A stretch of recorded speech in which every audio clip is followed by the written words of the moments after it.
Derek, it's podcast time. What the fuck? Pull your microphone in, you high bitch. I'm a mess today. We just finished up recording with Mr. Jamie Champion, owner, CEO of Prospect Fighting Championship. But before we get into the podcast, we have a few people we need to thank. So today, the podcast is brought to you by USG Canada, the king of custom gear, Howie Lee, USG Canada. What do we got today, Derek? We got the gloves. We've got this fucking fancy dancy. This is a tracksuit made for Prospect Fighting Championships. So fitting. So the pants I left at home, but yeah, it fits great. You wear these all over the place. A little too often because they are kind of comfortable, but I do feel weird wearing them in public. I don't mind going to the gym, but we live in a smaller community and it's a little fashion forward. I do. Howie Lee does have a surprise for you coming. Does he? Because I just talked. I just was messing. What are you gonna let me know? Or are you gonna let me sit on it? No, I'm gonna let you sit on it. Okay, all right. There's a little something coming for you though. Trust me. Okay, cool. Who else we got? We got as in. Well, fuck. If you want to get some custom gear, custom gloves, right, custom dick guards, tracksuits, fucking condoms, hit up Howie at usgcanada.com. We just funny. We just he's mentioned the podcast today. We went on a little Howie Lee rant. I guess he's done a lot of good things with our guest. So yeah, support him, support us. Get yourself some badass shit. Again, we'll shout out Tetra Organics with the fucking edibles. You tried these? Yeah, they're good. They're mild and great to put on if you're going to bed at, let's say, 11 o'clock. Have one at 8 and watch the first hour of a movie and you'll wind down quite nicely. Tetra Organics. There you go. Sovereign Extracts, the king of clear. You see us vaping this shit on the show all the time. Derek gets higher than giraffe pussy every time it comes over. Allegedly. There's no proof. Sovereign Extracts, they got a website coming soon, along with a promo code for the final shot. Yeah, they actually, before we just leave with, they actually carry, probably not the best example, but I do have one handy. How odd. All in one package with these new really popular what would you call these? Tips. That's a tip. I call it a tip. Yeah, I would call it a tip. But you get a tip, and you get a cigar-like atomizer that's regulated right for the temperature of it, so you get a nice, smooth, easy hit. And it comes in a nice little carrying case, all in one. It's classy, it's sexy, it smalls, it clicks, it's shareable. Sovereign Extracts, man. Yeah, share with your friends. Get the tincture too. The tinctures aren't fucking around. Yeah. Who else we got? We've got the Clinch Fight Shop in Edmonton, Alberta. My boy Sunil. Go to clinchfightshop.com.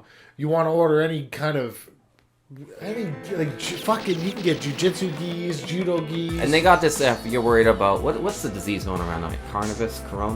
Hey, I got a story about coronavirus anyway, but yeah, it is coronavirus. Yeah, Listen. they have this corona killer virus killer for your gloves. So when you're at the gym and you got dudes sweating or getting near you. Defense so bitch. And just go to Clinch Fight Shop. They have a couple of products there I saw today.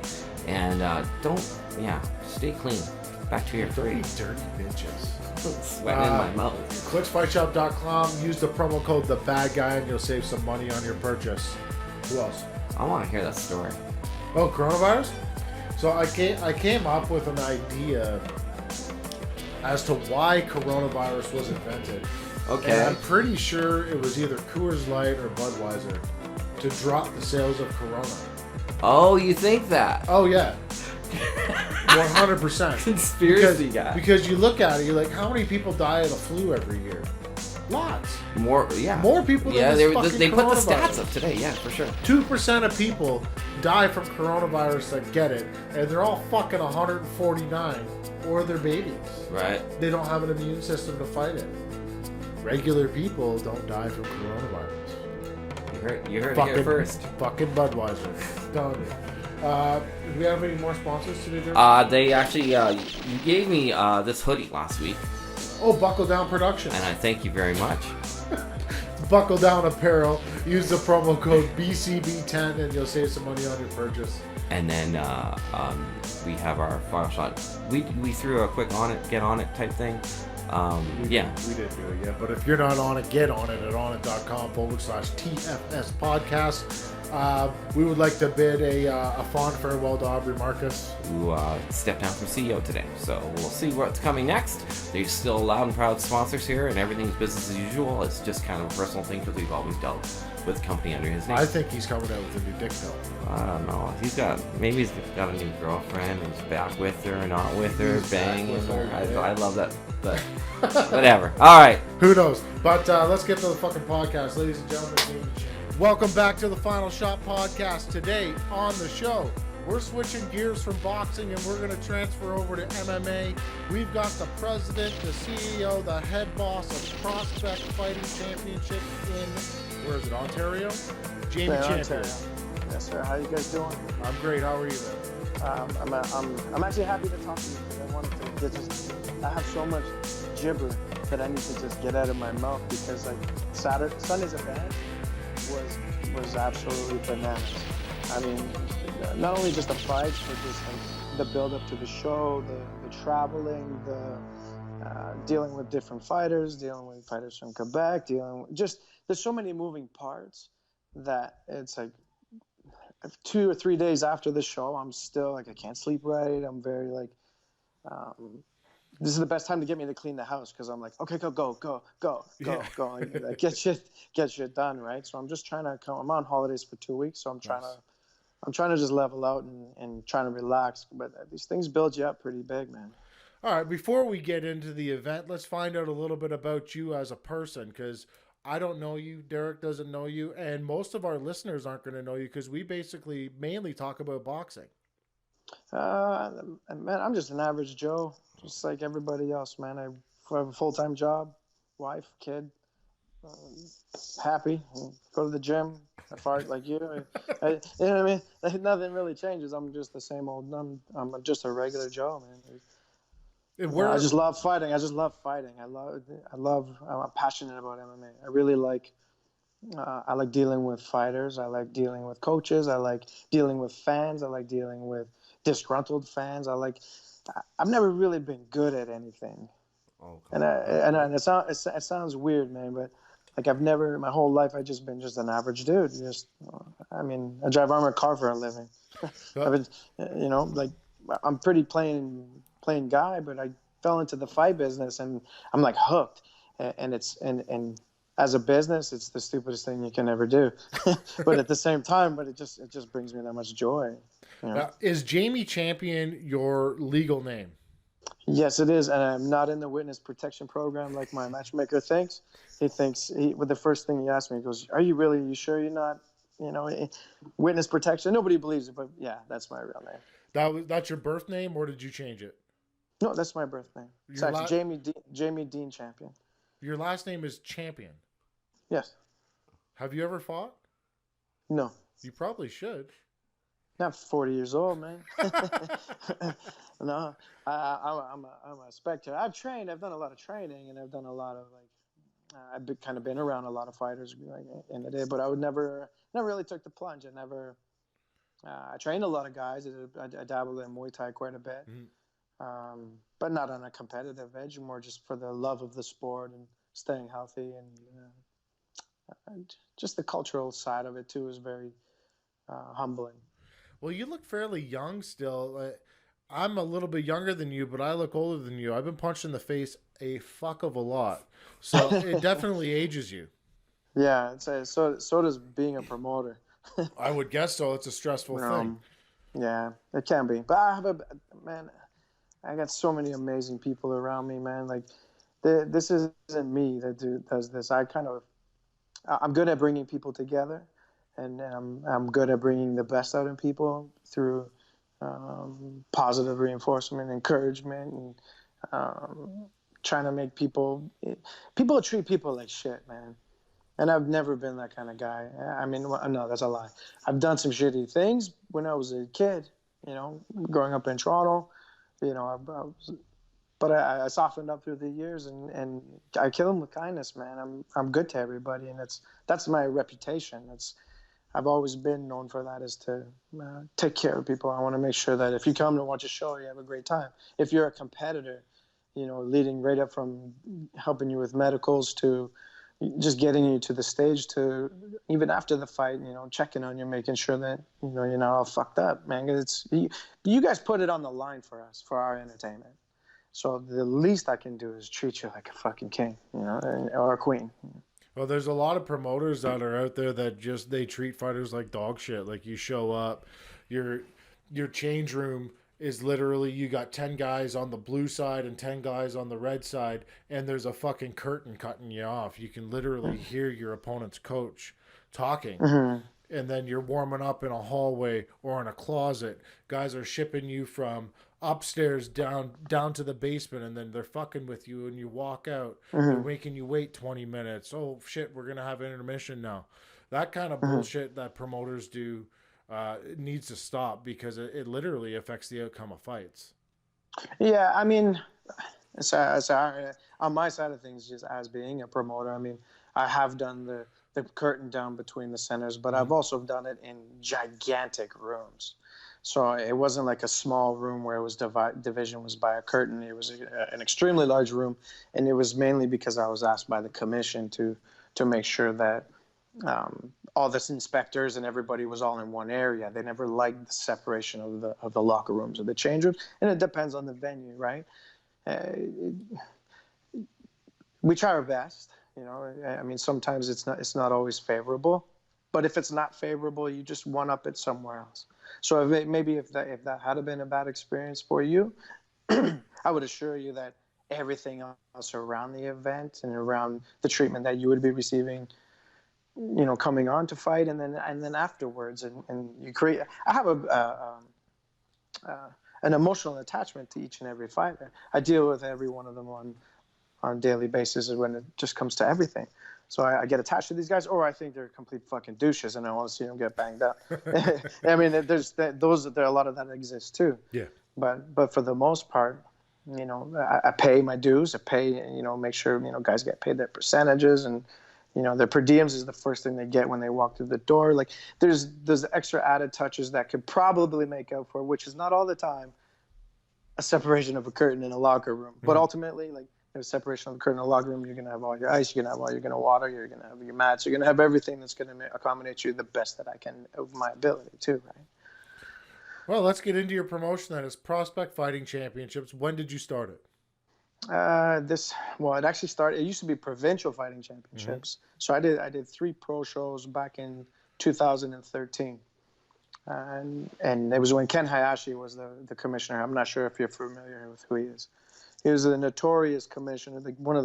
They say he's one of the worst commissioners in the world, just because he was such a hard ass on fucking everything, like matchups to venue stuff. Like he would make things difficult. The promotions we have to bow down to the commission. It's basically whatever they say we kind of have to do.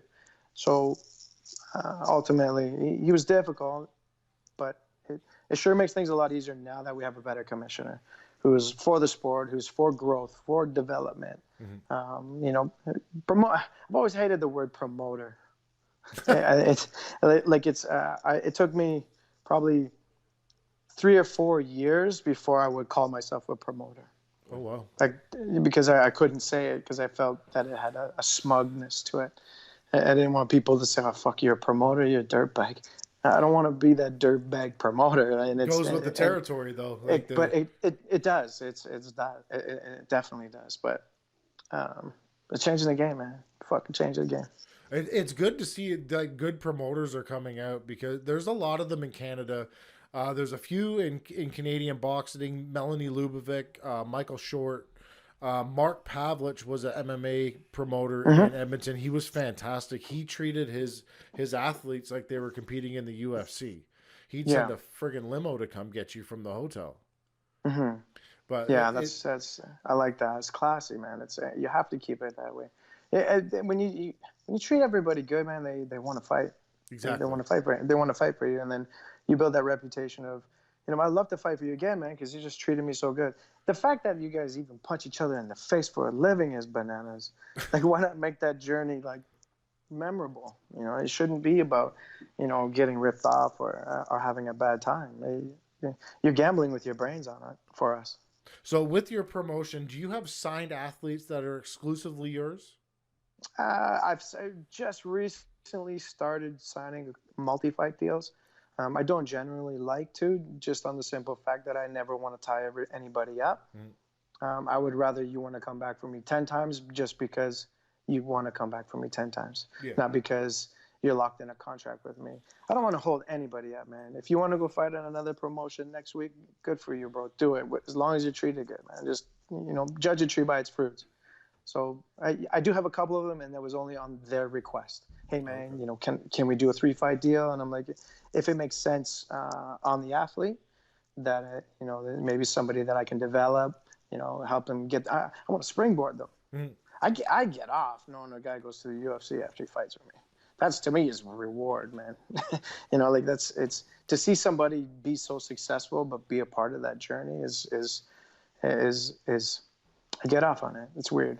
And I think that's probably hence the name Prospect Fighting Championship. Exactly. It's who's the next prospect, man. It's I want the up and coming guys that I can watch from the 0-0 debut, and you see him, he 1, 2, 3, he starts banging out 4, he loses 1, 6, 7. You know what I mean? Like they progress, and you see them get better. You see them get a fan base. You see people go, "Oh man, did you see Tanner fight? Every time he drops that left on that dude, he's sleeping." Like, you get a fan base, and then all of a sudden you get a call to the Giant promotion, which is where everybody wants to go.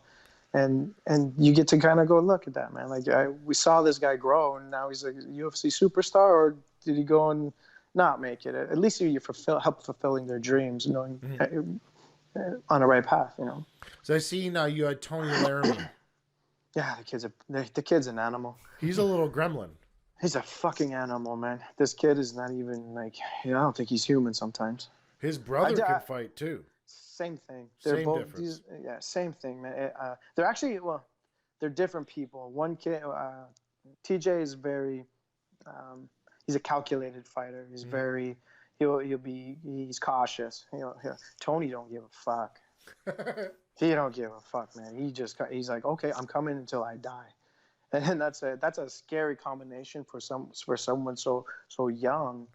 I remember when I was 21 years old, man, and like, to have that kid would be a nightmare if you were to run into him. Outside of a cage. Like, he's just, the way he's built, the way he's professional, his attitude, he's a professional fighter. There's a lot of journeymen in this game. Oh yeah, and probably imagine it'd be the same in boxing. There's a lot of journeymen, but then there's the real professionals that you just know. When you see something in somebody and you go, well, that kid's going to be a superstar if you don't fuck it up. And for all you guys out there that are journeymen, there ain't nothing wrong with your job. Absolutely not. And here's the thing, and just because a guy's a journeyman doesn't mean it's bad. Everybody deserves their chance to go and take a wild run at something, because sometimes it just clicks. I know boxers that, had 9 amateur fights and lost every single one of them and turned pro and went 11-0. Yeah. Like sometimes it just clicks, and I think guys they run with it or they get it. Who am I to decide who's a journeyman? I know maybe it sounded a little bit rough to say that, but ultimately, like, we know that they're there, but some of them, I've seen some guys improve so much, at the start, as long as they're not discouraged. If somebody wants something bad enough, man, they'll get it. But there's a very big difference between amateur boxing and professional boxing, where amateur MMA, they slowly progress you to the professional game. You start off, there's no ground and pound on the ground. And then once you reach 5 or 6 fights, then you can ground and pound. Then they start adding little things in as you progress, which I think is a great idea, because climbing into a cage and automatically getting elbowed in the face is terrifying. Mm-hmm. But if you can build your guy up, guy or girl, but they start fighting at 16, 17 years old, 18 years old in the amateur ranks, and by the time they're 24, 25 and they're ready to go, they're seasoned. Yeah, absolutely. I just went through this with the Ontario government. So I'm the president of the Amateur Mixed Martial Arts Association here in the province, and we started an amateur. So I'll rewind a little bit, because so I did 3 pro shows under provincial fighting championships. Then I broke off, and it was too costly. The partners I had at the time, I had changed them. And then I rebranded and started an amateur promotion. When I started the amateur promotion, there was another organization that was kind of sanctioning the events. We'll call them sanctioning because technically they were illegal. We just did them anyways. There were some holes, and it was basically on the cage side stuff, the referees, the officials, inspectors. But I knew this coming from pro. When I came from pro, I was used to dealing with Hayashi, who was a hard ass on everything. So I knew everybody's jobs, their inspectors, the inspectors, the judges, the referees. Like there was a system to how everything worked. So I just molded me and a group of people that we sat down in a gym and actually said, you know what, why don't we just do this ourselves? We'll get the insurance. We know all these professional fighters. We know all these guys. Let's see if we can build something, see if we can get this going. And we did. We started it. We did 31 events across the year. The government reached out and they said, hey, like, how are you guys doing this? Apply for a PSO, which is a provincial sport organization where the government funded you to do these things. We did a 500-page application. It was blood, sweat, and tears to try to write athlete development modules. How does one become a cage fighter? So the government basically gave us the pen. Jeez. We wrote everything down with a whole slew it was a whole group of us working on this project. We turned everything in. The government was ecstatic. They loved it. They said, oh, man, this is great. This is perfect. This is exactly what we want at PSO. And then it got to the Olympic part. So it was basically we're ticking these boxes as we went, but MMA is not recognized as an Olympic sport. Mm-hmm. So it was dead in the water. So they're like, okay, now, these kickboxing, boxing, all these things got their PSOs, but MMA just remained on the shelf.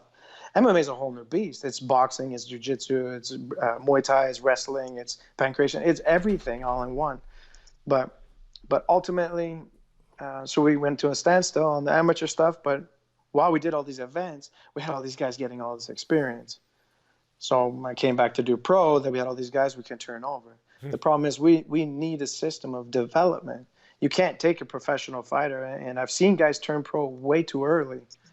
And these are the guys that, maybe should have taken, 10 or 15 more boxing matches and, 200 more grappling tournaments and, jumped into a kickboxing match and maybe did a little bit of wrestling, because it's mixed martial arts. It's fucking everything. Yeah. Boxing is good because there's more. You can fight 200 times. You know what I mean? You can bang off 3 or 4 fights in a weekend on a tournament or something like that, right? So they can get the experience. That's why professional boxers are so unique, because you got the amateur experience. Look at everybody. Everyone has like how many amateur fights do you have? None? Okay, so most guys that I know, like a lot of guys, they do like at least 50 fights before they turn pro. I'm also almost 38 years old. Yeah. So when I was back doing that kind of stuff, it was the Wild West. So maybe, things do change. And you're right, because I know a lot of MMA guys that basically just jumped into it. Would fight on the reserves out here. Exactly. And right? And that's Rumble where they got their res. experience.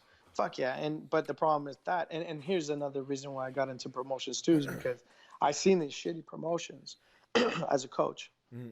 I hated the way they treated the fighters. I hated the way they treated everything. And I didn't like the mismatches. I didn't like the sandbagging. Oh man, oh yeah, you can fight this guy. And who is it? Oh, he's pretty good. And you find other guys like a highlight reel in the States or something, and you're just being fed to them. Yeah.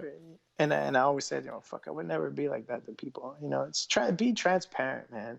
That's the biggest thing. Transparent, open, honest, and everything will fall into place. You know what the biggest sandbag sport on the planet is freaking Brazilian Jiu-Jitsu. When you go to those tournaments, these motherfuckers, like, you go in as a blue belt, and then you're getting twisted up by this guy, and you're like, who the hell was that? And it's fucking Dylan Dennis. He's a black belt.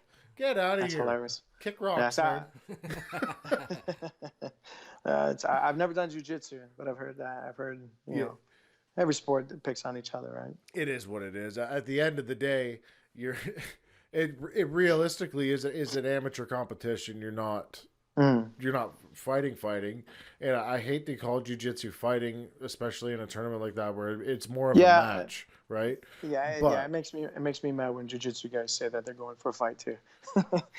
You're pajama grappling. Let's be real. Yeah, it's grappling. Yeah, it's a match. It's a match. Exactly, it's a match. It's a match. But it's very applicable to real life.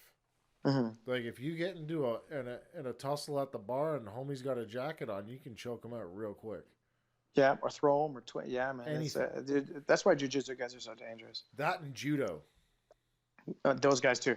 The mix between the two is even deadlier. Oh, not only does he fling you to the floor, then he submits you. Yeah, I used to train with a dude in Victoria, and he was a black belt in judo. He could launch me. I'm 220 pounds, and he'd probably like 170. My feet would touch the ceiling. It was insane. That's bananas.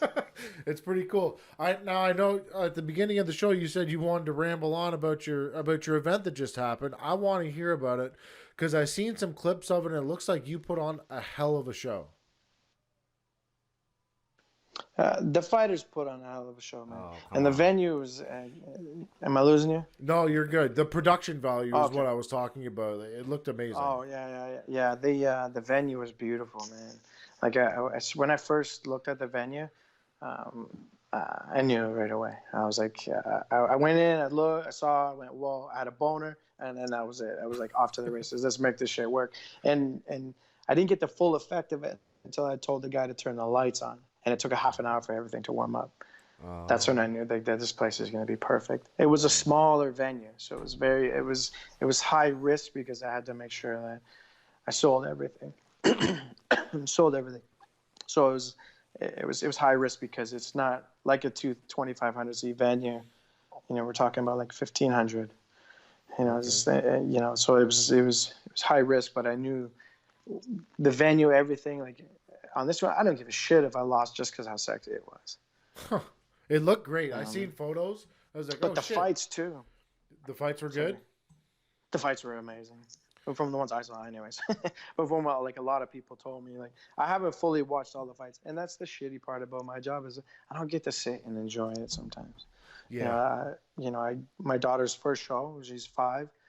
And it was her first time I ever brought her to fight, and she was ecstatic. I gave her the tour. I took her in the change rooms. She's taking French next year, so I got her to talk to the French guys, and they were talking French to her, and she's glowing in her eyes. And I'm like, and then she's like, "How come everybody knows you, Daddy?" And I'm like, "This is my show. Like this is my event." And it was just honestly, man, it was like it was the most memorable part of the show. Wasn't just the show. It was just kind of having my kid be at our first one when I've done like this is my 17th show. Yeah. So I was like, this is the first one I ever brought her to, and it was it was kind of cool. I felt emotional. These things make me emotional. Hey man, how old is she? 5, you said? Yeah, she's 5. That's a fun age. It's a great age. My daughter's 9 now, and I have a 4-month-old son. But he's a pain in the ass. I'll be honest. but when they get to that 3-year-old mark, and up until probably about 13, when I'm gonna want to smack the shit out of her, it'll be fun. At 9 years old is cool, man. I bet they understand things probably more, and you can full blown conversations without having to explain everything from brand new again. You know, she's a sassy one too. She'll talk shit. All right, let's run through your card. I just pulled it up. Oh, yes, my bad, sorry. So, first fight of the night was Serge Dankos versus Noah Croswell. Sergio Dankos, versus Noah Croswell. Sergio Dankos is actually, he just got signed with Lethway. Okay. So so his actually coach is David Leduc. Yeah. Oh wow. So he's he didn't come. I wanted him to come. I was like, would have been fucking cool to have him, and even just in the we had Dennis Kang in the crowd, and all these Simon Marcus. Like there was just cool, shit. Like all these like cool fighters that because that I'm a fan of. When you see them at your own event, you trip out and you're like, he's here, like he's here. But anyways, so Sergio Dankos trains with him, and it's a kung fu based martial artist. Yeah. But he's they do headbutts in the training. He was saying so. Yeah. He's gonna take a fight, and he's hoping that his debut will be on the American version, like when it comes to the States for Lethway. Yeah. Noah Croswell is Jamaican kid out of Hamilton, Ontario. He trains with his father, Nero Croswell. Jeff Jocelyn does jiu-jitsu. Yeah. He's been with me a bunch of times on the amateur circuit. Tough kid, very grind, just doesn't care. Same thing, comes forward. It was a good fight. I saw a lot of spinning back fists. It was a lot of excitement. And then I think Sergio got him. First round. Even the first round in a rear naked choke, I believe. You got him in a guillotine choke at 3 minutes 26 yeah, seconds. That's it. Yeah, so I mean, and again, like both guys, like great athletes, good future ahead of either one of them. It was a great fight. Next fight was Bobby Poulier versus Bryce. Bobby Poulter. Poulter? Well, fuck, yeah, Bobby Poulter. God damn it. Yeah, Bobby Poulter. He's from Parabellum, Toronto area fighter. There's a lot of rumors on this kid being like the next big thing.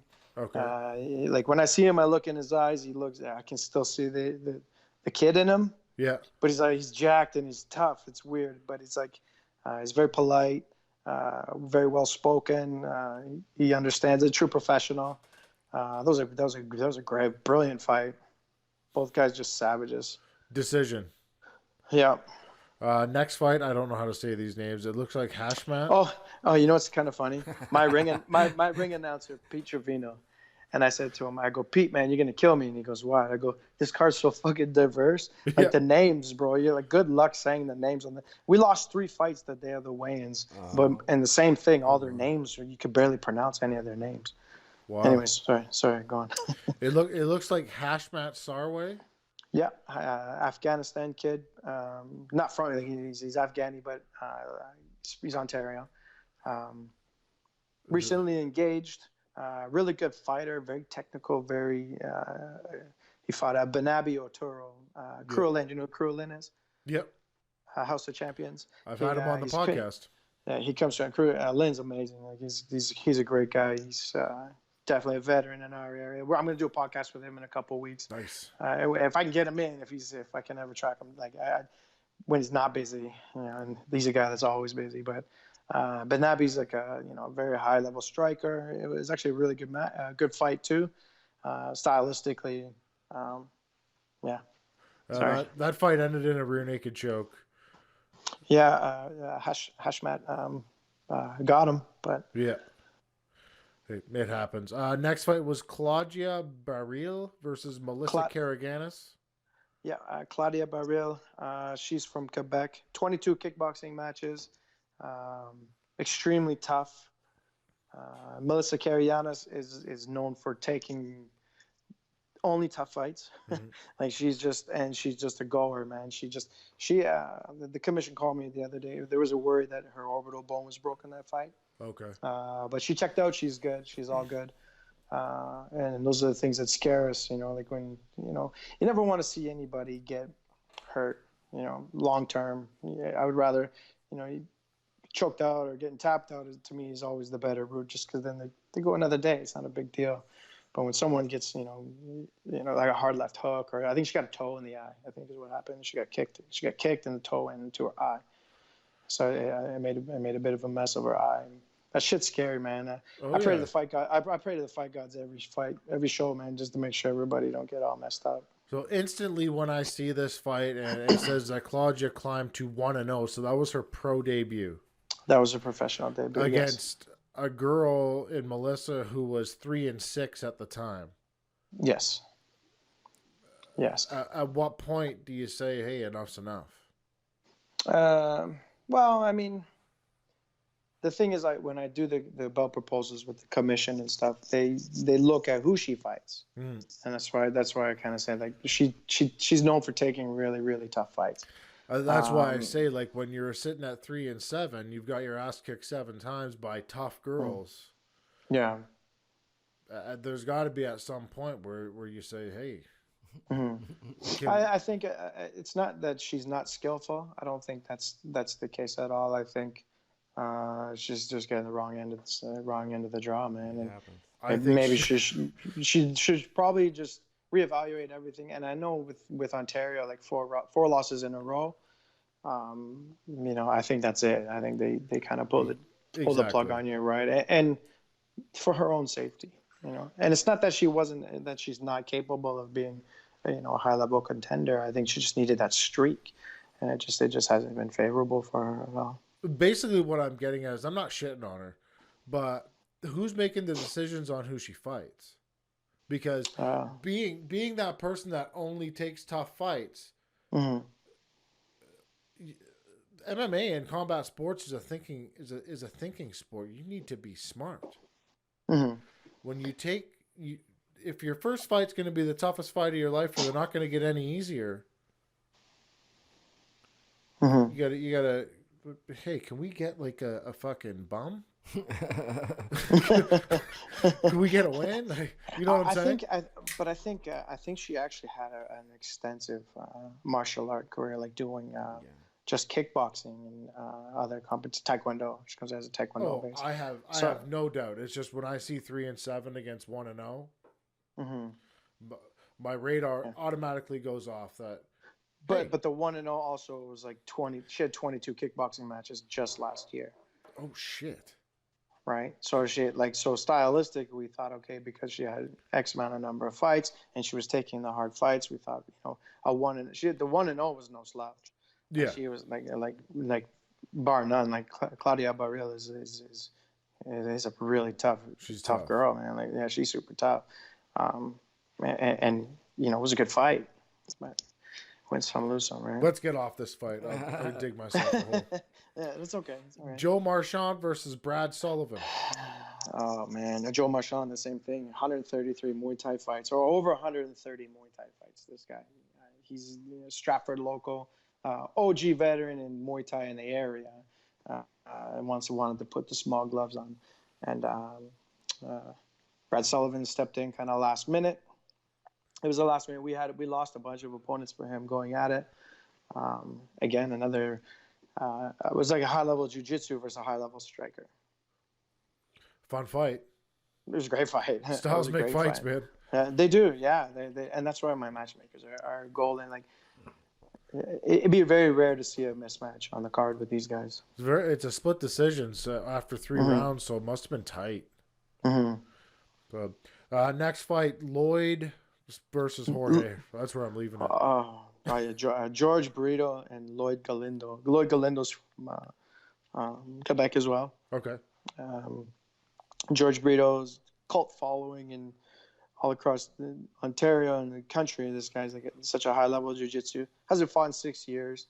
Wanted to take another crack at it. Again, it's very exciting. He's very, and I mean like high level jiu-jitsu. Yeah. And Galindo is if the look in this guy's eyes when you watch him fight, you think he was a psychopath. That fight ended in a knockout too. It wasn't a knockout, actually. It was a TKO. Doctor stoppage. He had a gash, and I'll send you a picture. So I don't know if you can play it on here. Oh yeah. The gash went across his head. It was probably like that big. You could see his skull. It was one of those like, hey man, look, check out my brain. Like Marvin Eastman when he fought Vito Belfort. Yeah. That's an old school throwback. Jeez. It was pretty. The doctor stopped it right away. That's leaving a mark. I think it was 100% it is. I'll show. Wait, when you see the picture, I'll send you a picture, man, and you're gonna go whoa, like whoa. I'll get my video guy Derek. He'll put it up on the screen right now. Boom. Boom. Yeah. I know Michael Imperato. He's got a fucking mouth on him. Yeah. Here's the thing, and Mike on Imperato, fucking super talented. The thing is, he's either really, really, really good to you, or he just don't give a fuck about you. Yeah, exactly. Right, and he just speaks what it is, man. I respect that. I like a guy that could there's no passive aggressiveness bullshit. He just gives it to you the way it is, and then you just go, okay, cool, man. All right, it's you don't take shit personal, man. And I think I think he got a lot of heat for a lot of things in the past, but I think his skill set should trump that. I don't think I think he's grown up a lot. I think he's people make mistakes, man. Oh yeah. It's one of those that classic tale of you build a house, do they call you Jamie the house builder? You build a bridge, you go Jamie the bridge builder, but you fuck one goat. Yeah. You're a goat fucker. You're a goat fucker. So I mean, did he make mistakes for sure? But nobody's perfect, man. We got into an internet beef like 7 years ago. Yeah. And he's like, okay, well, let's fight. I'm like, bro, I'm 200 pounds. Mm-hmm. You're 150 soaking wet. It's not going to happen. Like, we can fight in the backyard. But nobody's I think he's one of those all-in guys, man. Like, he just goes all in on everything. He's super tough. Super tough. It's super talented. A ton of talent. He's definitely his jiu-jitsu is fucking. Oh, ridiculous! Just a different level. Just a different level. If you watch that fight with him and Skabiki, just the way he took him down and the way he took his back. When he took his back, he trapped his arm with his leg first. Like, you ever see BJ Penn take a guy his back, and then he's got his back, and then you see him push the arm down. He traps the arm with his leg, and then he works on you. Yeah. Imperato did it like immediately as he was taking him to the ground. He was already wrapping this guy's arms around him. Then the choke was just easy. He's just so smooth and like, it's just cool. His jiu-jitsu was so high level. Well, shout out to Mike. I actually like Mike. He's entertaining. We skipped the fight though because I seen Imperato's name on there. I was like, oh, that son of a bitch.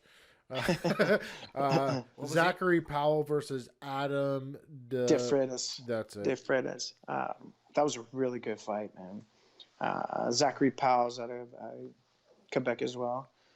DeFreitas is a local talent who tore through the amateur scene, beating the shit out of everybody. Turned pro, had a couple bum breaks where guys falling out. Couldn't get a matchup, couldn't get a fight. And I always told guys, you turn pro, and this is not to him, but you turn pro, it's not easy to get a fight. Like, it's especially if there's nothing going on locally, and if it's not local, guys are flying you in to lose. Oh, exactly. So to find those fights is tough. So I think he hit a couple of streaks where he wasn't getting fights, and then I got him his first fight in Windsor, PFC 10. And he shined like always, and he didn't get the win this time, but doesn't mean he's out and about. He's still a dangerous. Zachary Powell, fucking savage. Same thing. He was a tough opponent, man. 3-0 now. Zachary Powell is undefeated. Yeah. And then your main event, the title fight, Tony Laramie versus, it looks like a Mexican, Claudio Ledesma. Yeah. American. Yep. Great fight. Great. Claudio is tough, man. Tough. It was a 5-round war. Tony, same thing, just kept coming. That was actually the only fight I watched every single round. Oh, really? Yeah, I miss a lot of the fights half the time because I'm just juggling, right? Yeah. But that fight was like, this kid's something else. I can't even put the belt on him. He's 125 pounds. To put it over his shoulder. He's tiny. I did when his brother, my 45 champ, when I put the belt around his waist at the venue, I went, oh shit. He had to hold it up, and I was like, I gotta make these belts smaller, or start putting around heavyweights maybe. Get your belts done at Baby Gap for those guys. They're just tiny. They're lean, they're short, they're compact, they're built for going through shit. Exactly. They're just built that way. I want to talk to you about a fighter that I think would do amazing on your show and probably bring in some people. His name is Jesse Arnett. Yes, the big cat. Jesse Arnett is one of the best fighters that Canada's produced, period. Yeah, you know what I love about him? He's loyal to the promotions. Yeah. I like that he's very marketable. He's very not only is he an exciting fighter, same thing. He fucking brings it too. He brings it, but leading up to the fight, man, he just the way he handles himself online. Yeah. If you had 20 guys like that, man, fuck, we're off to the races.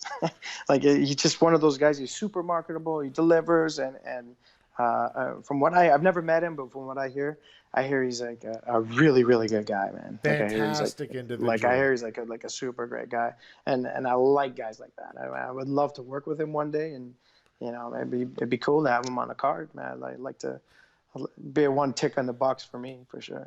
Then there's another guy I want to talk to you about. He's not a pro yet, but you're gonna have to.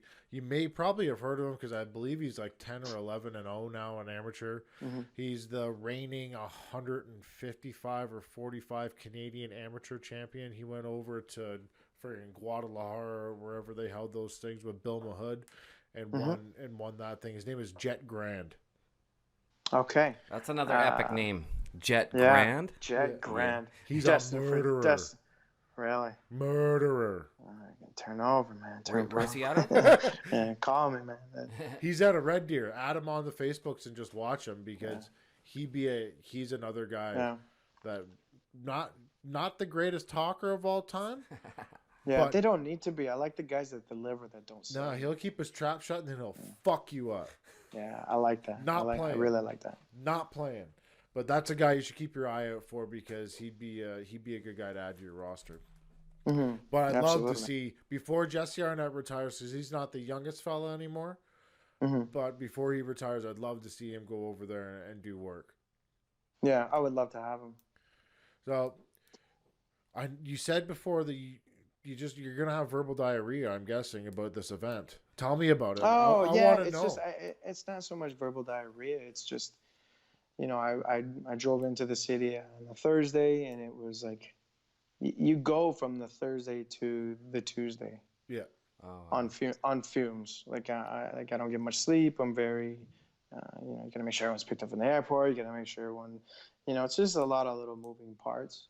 And you're working full time on top of this. On top of this, yeah. I work a night shift job. What do you do? So I drive armored car. Okay. So I work for an armored car company. So I service bank machines in the evening. That's my job. So Wow. But I've been doing that, and I've been doing that 20 years. Has anybody ever tried to rob you? No, man, it's Canada. Oh, okay.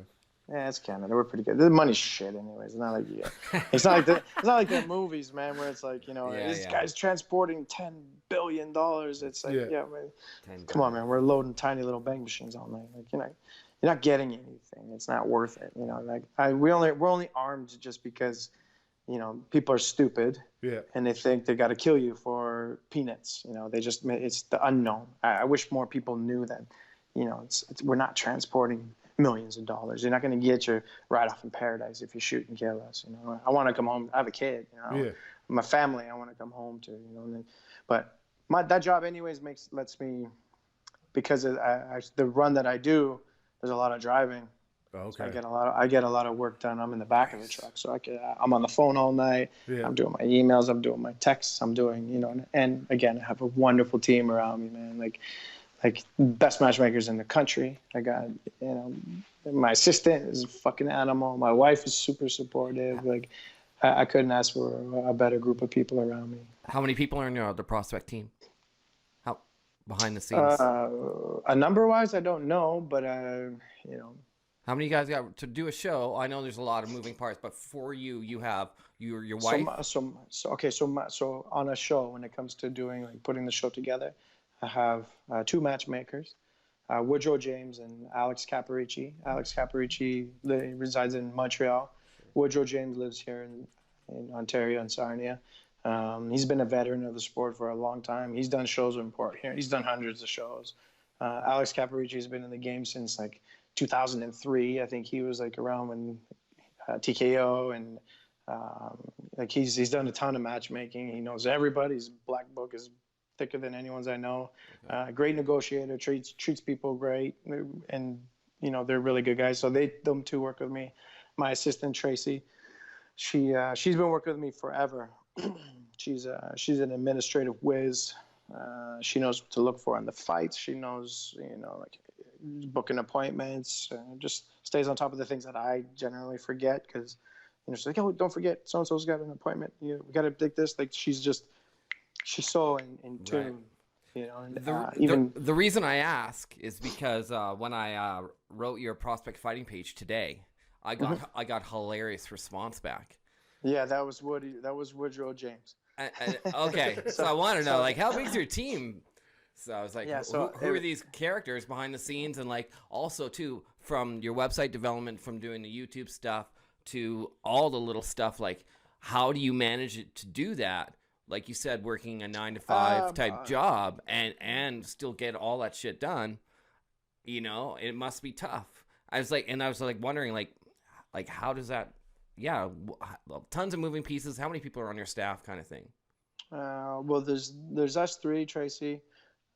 Because they're doing a stellar job from my research. They're doing a great job. Yeah. And I have a video guy that I work with. I have a video team there, which is the day of, but Adar of Devolutions Productions. He does all my video, like the lead up fights and the promo stuff, and I had to work with a ton of photographers. And that kind of leads into, tell me a little bit about Studio 88. That's my podcast. Okay. So I started a podcast. What's it called? Where can we find it? And let's support it. If you head over to Studio 88 on YouTube or iTunes and Google, all that stuff, it's all on those platforms. Sure. And listen, hats off to you, man, because like your podcast is like dynamite. Oh, thank you. And, like you're really good. It's not easy, and I didn't think it was going to be easy. I actually one of my best friends gave me a room in his building, and now I turned it into a studio. Yeah. I hired a Dara, which is the guy who does my videos, and a sound guy who does he comes from like punk rock music. Okay. So I pulled these guys. He's really good at sound and all that stuff. So we decked this room out. Guy bought some microphones. I want to do a podcast because I wanted to. Here's how I look at it. When sometimes I see a fight, and I've been dealing with a guy for a couple weeks or even a couple of months leading up to a fight, I feel like I have an emotional attachment to him. Mm-hmm. So if the guy loses, I get upset. Mm-hmm. I've cried at events before where a guy got finished, and I felt awful. You don't ever want to. We become friends. Yeah. So if I see my friend lose, I get upset about it. So I have an emotional connection. So I thought, maybe if I did a podcast, I can bring these fighters on and I could just talk some shit with them and, make people feel about them the way I feel about them. Yeah. So if somebody else can look at them and go, you know what? Or they go, fuck, that guy was a douchebag, man. I don't see that guy get lit up, right? And I mean, there are those guys too, right? So but for the most part, man, most fighters are hardworking. A lot of them don't have money. Some have a ton of money. Some got families. Some guys just do this for, what possesses a man to put on a pair of gloves and go punch another guy in the face to get really paid peanuts? Yeah. Like it's, you know what I mean? It's not much. And that's the worst part about being the promoter, because like I don't make millions of dollars. I wish I did. If I did, it would be a different story. Then I don't think you can ever compensate a fighter enough. Fuck, man, at least you got a sound guy and a half-ass. Jesus Christ, we're doing it ourselves. Yeah, we're trying to stitch it together. But what a great platform to push prospect fighting when you have the fighters on your own podcast. Yeah. It was for content too, right? Exactly. It was like, okay, I needed content. I didn't have anything. So do you feel now I'm building shows in the modern era? Are you going after a TV contract, or since now that you could your own podcast, you can stream your fights live on YouTube? Do you think you could bypass that traditional business model of getting on local TV and just going straight internet based? Well, I don't know. To be honest, man, I'm not very technically savvy. Okay. I'm like I don't even have a computer. I bought a computer like a month ago because everyone around me was saying, "How the fuck do you do everything on your phone?" Well, Dana White was notorious for having one of those flip phones, and only until a couple of years ago, doing that T9 texting. So what I'm saying is, it looks like you have your technical end together. So again, props to hiring a qualified staff or having the right guys around.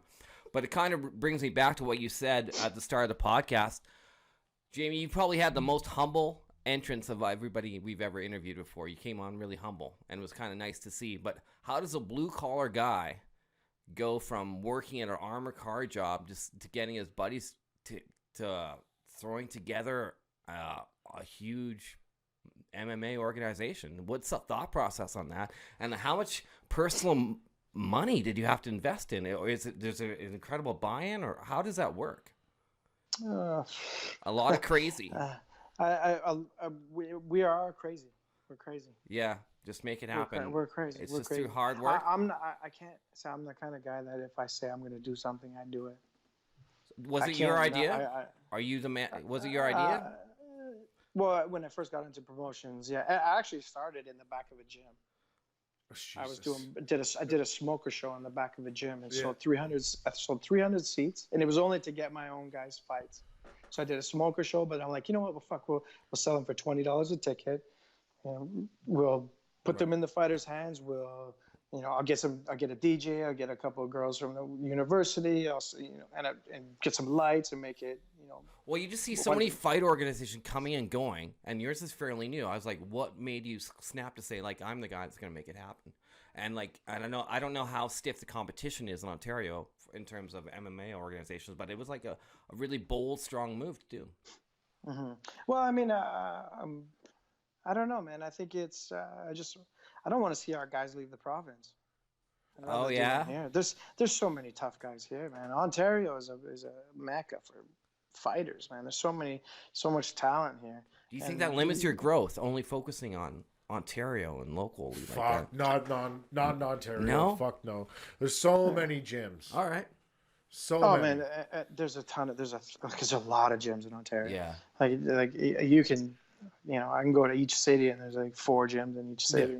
All right. Like it's almost an epidemic here. Like, You can go to redneck towns and there's gyms.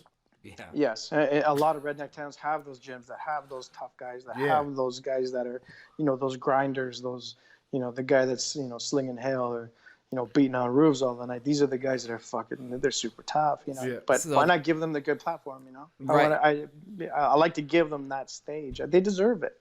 They fucking deserve it. So that brings us to what's next? What's The next date plan is, overall, not just the next fight, the next gotcha. sponsor. Like, what's the plan here? I can't say just yet. You can't ask them for I can't shit. say. I can't say just yet. I can't say. When's just the yet. next event? The next event is May 30th, but I'm floating with maybe changing the date, just a few logistical things. That's all. Just but as of right now, it's that date, and I'm looking at it June 19th. So it's one or the other. Do you have a headliner for that show yet? I do, but I can't say. Oh, I can't say. need some I can't exclusives say. here. I can't say. I can't say. I can't say. I get it. You got little Easter eggs that you need to drop before. Yeah, and then I go just click here. yeah, no. That's great. I got a couple more questions, then we'll get you out of here. We've been almost an hour. USG Canada. Howie Lee, man. This dude's the. What do you want to know? You want to know how I met him? I can tell you. It was completely random. A buddy of mine, Ivan, who actually was was an MVP of the last show, with sponsorships and sales, and he really helped out. He was a local from Toronto, and former promoter. Used to run Ace Fights. He was my competitor. I reached out to him one time about gloves. Yeah. To get gloves for the fights. And he goes, I'm going to check Howie Lee. He's got a USG brand, which is, I think he does MMA. So I reached out to Howie and I said, hey, man, I took a look at his stuff. He had Ryan Ford on there. Like he was sponsoring a couple fighters. I like the look of him. I thought that, he kind of had that gangsterish look. I like Yeah, that. yeah. You know what I mean? Like he's got that look. Do you understand what I'm saying? Yeah. I do, Yeah. 100%. I'm just like, yeah, man. I feel like I would groove well with this guy. I called him. I said, hey, Howie, I got your name from Ivan. I'm a professional promoter, and I'm looking for gloves. I need gloves that I can get approved by the commission. And I like your brand. I think it's a great brand. I don't want any money from you. I don't want to I don't want a currency exchange. I just want to use your gloves. I want to grow together as one unit. So, I can use your gloves. It doesn't cost me anything. We get a nice brand that's out there, and we run with this. Perfect. We USG actually brand. we brought one in. We have some props today. This the Prospect Fighting Champion. This is a custom tracksuit by USG. So those people. Yeah, and he rolled those out for the one Windsor show, And yeah, it's a great track. So he started doing all the fighters. All the fighters started messaging him for their apparel and their walkout stuff, which is a great idea because not a lot of MMA guys do that. It's a boxing thing. Yeah. You know, the boxer comes out with a vest and he's got his all geared up, and that's what they do. It's just kind of the part of the show on that. MMA guys don't really do that. I've never, like, they come out with a shirt with a logo on it, a couple It's logos usually on a it, stuff around sponsor the shorts. thing. It's a sponsor thing, but Yeah. how he he reinvented that. Yeah, It's actually it's cool. so that's actually like a very new thing. I've never seen that before, and the fighters seem to be liking it because it's more. They're so unique to the fighter, you know, whether it's the country they're from or you know. Logos. It's almost You- Reebok UFC fight kitty, but you can put whatever the fuck you want on it. Yeah, and you know, his stuff is good. The quality is good. Yeah. Like he did my ring girls outfits for the last show. Like, I got a couple of those like- pictures. They're great. Great pictures. Fucking pervert. Love it. yeah, but he's one of those guys that he's trying to build an empire, Yeah. and I can see and I respect that. I like guys that are hardworking and trying to build something for themselves because I'm doing the same thing. I'm doing the same thing that you're doing, and we're all trying to get better every day and try to build something. Like, what possessed you to do a podcast? You're good at it. You know what I'm saying? So like, it's why wouldn't you want to grow and get better? It's all about polishing that crystal ball all the time. I work very closely with Howie. Did he put the new logo on the gloves Yeah. Yeah, he did. with the double-headed lion? No, he didn't do the He didn't do double-headed that? line on the gloves. No. I don't think he did. I I'd don't be know. crazy I'd if have to I fucking don't. I look. don't think he did. I think it was just USG. He did USG and Sovereign on the gloves and his Prospect Fighting Championships on the band. And I we can't went with remember. like a flashy gold and red. Yeah, they look dope. Yeah, man. We went back and forth on that together, and it was like we changed up the gloves every show. Yeah, he did the double headers. He did do the double headers. He did do the double headers. Yeah. I've seen so many pairs from him. Oh no, these are them, aren't they? Let me see. Yep, those are them. Not the double-headed lion. I didn't think they were. No. I think the double header ones are only for boxing gloves. I think so, He wanted when he put the gloves together, then it didn't matter which way the line head was going. That was my design. That double-headed lion, that fucker. I'll send him a bill.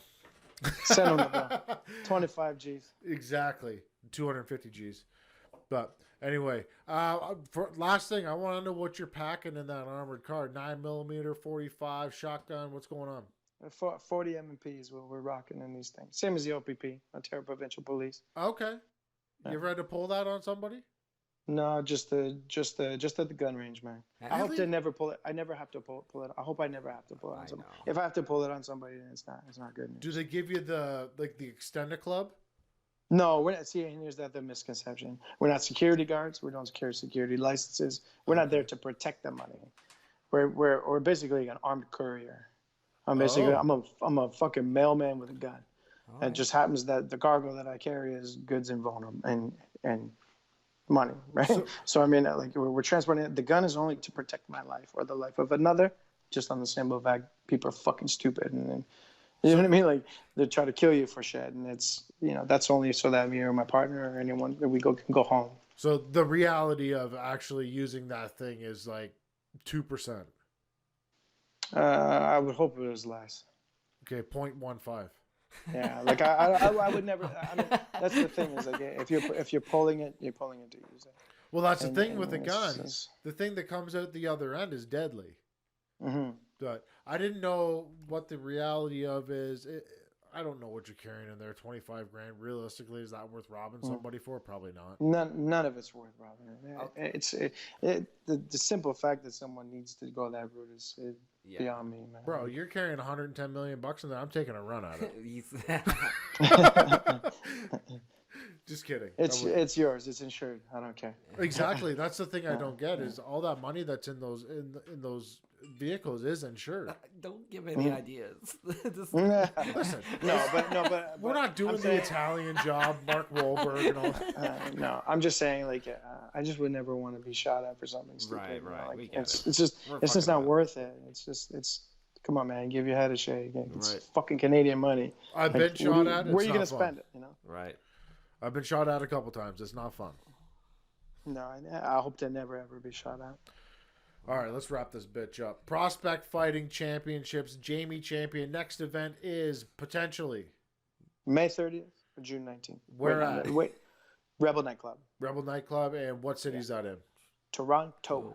In the dot. Oh, I had one more Same question. place. I lied. In boxing in Ontario, it's same day weigh-ins. Is it the same for MMA? No, we weigh in the day before. So you have 24 hours. Okay, we need That's to talk correct, to the yeah. boxing commission in Ontario then. Yeah. Because that's some bullshit. Yeah, but I know a lot of people don't like that either. I know it's and I don't even think the commission likes it either. I think it's one of the on a safety standpoint.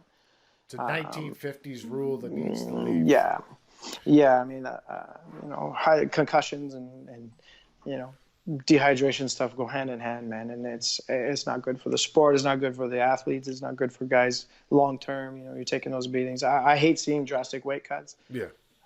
Like that's I've seen guys that were like next to death, and I'm just like, why would you do that? It just doesn't make any sense. You're gonna go next to death to fight a guy tomorrow the same weight as you. Like you're both gonna blow up the same way when you just weigh in and natural. Like I hate the weight cutting process. I think guys should fight more in their natural weight divisions and to dehydrate themselves and hurt themselves. But I guess it's part of the package. Well, that brings me to another question. Have you adopted these new weight categories then, like 165, 155, 175? That's a great question because that's something I would definitely be open to. We dictate, the promotion can dictate that. Yeah. Right. It's not like in boxing where it's sanctioned by the WBC or where they have their sanctioning rules. Yeah. As a promoter, and I mean, if I said I'm going to do a 65 division, if I implemented that in the contract, I think that is something that I could make fly. I'm not mad at the idea of every 10 pounds there being a weight class, 25, 35, 45, 55, 65 and up. Because it's going to alleviate some of these guys that are walking around at 195. They got to cut down to 175 to compete or whatever the hell they got, or 170 to compete because they're going to be a smaller guy at 185 walking around at 195. That's crazy. Yeah, it is crazy, and that's what I mean. I never understood why guys would. I understand why they do it, but wouldn't you want to be more fresh, more hydrated? Why would you put yourself through all that punishment? If you and I are both 220 pounds and we're going to fight at 205, and both of us you and I are. Let's just fight at 220. Just fight at fucking 220. We're going to be 220 tomorrow anyways. Like, what's the matter? Like, why don't we just, do you know what I mean? Like, why put ourselves through all that punishment? But I think it's a discipline thing. I think it's something that fighters put themselves. Do you really want to be a fighter? This is a part of the package. And I think it's an old school way of thinking. So I think dumb. Guys need. I think so too. I hate. It bothers me because I don't want to see anybody get hurt from it long term. I don't think we really truly know the long term effects of it either. What these guys aren't thinking about, they're thinking about, I'm going to lose the water weight. Do you also know where that water comes from? Is your head. Right, and that's concussions come into play when your brain is dry, man. That's it's a known fact. We're learning more and more and more about this shit every day. Like, the people are seeing that this stuff's an issue and it's a problem. So and it could be directly related to the dehydration process. Now I'm going to pay attention to the next Prospect Fighting Championship and see if there's these new weight divisions. If I got 65s and the 75s, then I'm going to owe you $250,000. Exactly. Was the rumor that I heard about you going to UFC Fight Pass true? I don't know. I don't know yet. All right. I heard a rumor. I don't know. I heard a rumor that I'm not sure yet. I don't want to say. Yeah. I don't know. Okay. But there was talks. Awesome. I heard there was talks. Yeah. I'm gonna edit this up. That'd be dope. Yeah. Make it sound like it is true. Now, people want to watch your event. It's on the Fight Network right now, right? Oh yeah. So everything's gone. My production team is taking everything back. We're editing and polishing and cleaning it all up and color correcting everything. And I was supposed to talk to them tonight about when they're going to get my stuff. So it should be on the Fight Network. Probably. I'm not sure. I don't know the exact date they're going to drop it. I think they just played PFC 10 last week leading up to the fight. So they do have my library. So it will be on the Fight Network. You're on YouTube as well. You're there. I watched the fights are going clips. Partial fights are on YouTube as well. Yeah. Yeah. So I mean, Prospect Fighting Championship. and again, I'm just polishing that crystal ball, man. I'm just trying to keep at it. Make every event better than the next one, and it's a learning curve for me too. I'm not. I may be a professional promoter, but every show is different, and I'm not, I have a lot to learn. You know, I'm still We I'm are still learning the every game. day. I'm still learning. I'm learning everything. That's the respect fun part about it, because it's that's what I mean. I was never good at anything, and this is just something. All of a sudden, I'm learning all this shit, and along the way, meeting cool people, and Doing podcasts. it's Yeah. doing podcasts, Yeah. just doing shit I never ever thought I would be doing. And cool, man. All right, let's wrap this thing up. Where can the Awesome, people man. find you on social media or your promotion? Use Prospect Fighting Championships on Facebook. You can find me, Jamie Champion, on Facebook, champion_1313, or Prospect Fights on Instagram. My Prospect MMA one is closed up. I have no access to it anymore. So go to Prospect Fights on prospectfights.com. If any potential fighters out there want to get a hold of your matchmakers or however they do it, to either enter their name in and say, listen, man, I want to fight, give me a chance, how would they do that? They're gonna hate me for this. Alex Caparici or Woodrow James, hit them up. Let them sort through this stuff. They're the brains, man. These guys are the ones that, like I can make suggestions, and we talk about it openly amongst each other. I conference with these guys every single day. Okay. Like I'm literally like my day consists of being on the phone all day with these two guys, and it's talk to this guy, that guy, this guy. What you want? This guy. Okay, what about this? This would be a good matchup then, because this lines up for this one later. This, it's not just thinking about per event. It's about thinking about 10 events ahead. Yeah.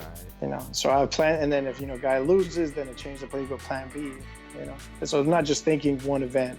I had to get myself out of that thinking back when I first started. It was just event per event. Didn't think that it would catch, and now it's like, oh shit, now I really got to think 5 events ahead. Yeah, I have to think, but I have to think that way if I want to. I have to go all in. We're having too much fun. This is our 3rd ending. I know, right? We could do this all day. Yeah, this is too much fun, but I like shooting the shit. That's we love it. It's a lot less pressure when it's someone else's podcast. When it's mine, I gotta I'm like, where if I'm saying the right things, I'm asking the right questions, and then It's a podcast. When it's you on the other end, it's good. I'm like, I've been so politically incorrect over the last 3 or 4 years that I've been doing this. I don't give a fuck anymore. I'll say whatever I want. Yeah, that's what I love about your podcast, because I do watch, right? And I appreciate it. Oh, thank you. I like that because I'm learning. I'm seeing people the way they do things, and I like how you just don't give a fuck either, man. You just say it how it is, and I wish I could actually be more like that. Bring me on your podcast, and I'll do it on there. We should do that. Fuck yeah, man, yeah. If you're ever in Ontario, man, let's set it up. Let's do it. Oh, you do it in I'd be studio. honest. Yeah, all the stuff. I do it in a studio. It's in a studio. Yeah, I I like don't know that if they better. let me in that province Okay. anymore, but fuck, ladies and gentlemen, that's the final shot. Okay.